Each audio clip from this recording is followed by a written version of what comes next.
What is the most difficult part about doing this? It's a big time commitment. Yeah. I think it is a big time commitment to us. I asked to work a 9 to 5, and I think giving the care and the dogs um, the care that they need is important Yeah. and it's necessary.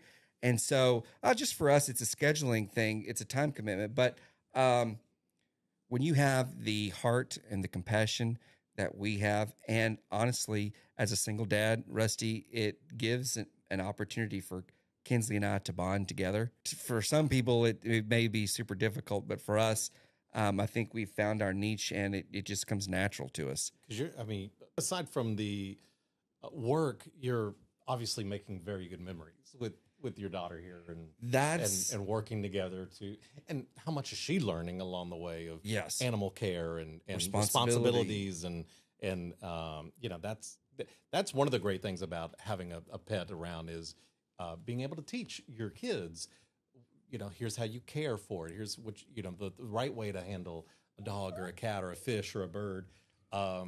Let me ask you this. As a journalist, I got to ask you the tough questions. Sure.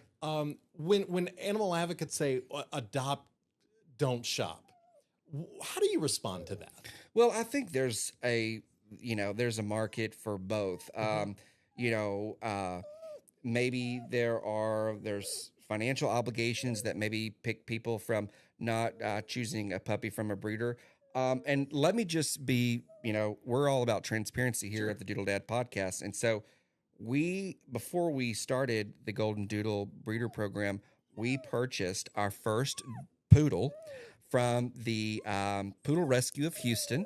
And so I think that there is room for both. I think folks specifically want maybe the designer dog from a breeder, but there are a lot of folks who kind of pull those heartstrings.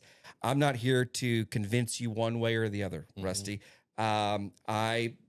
I love our Golden Doodles and what we produce here at Supreme Doodles of Texas. I love the foundation that we give families from a family-raised puppy.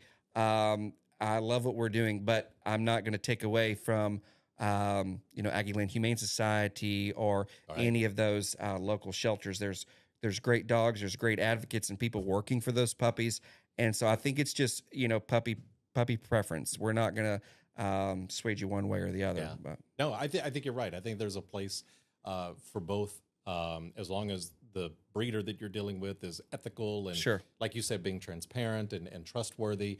That they're coming from a good background, good home. yes, But absolutely support your local animal rescues and shelters. sure, We have to have them. We have to support them. And correct.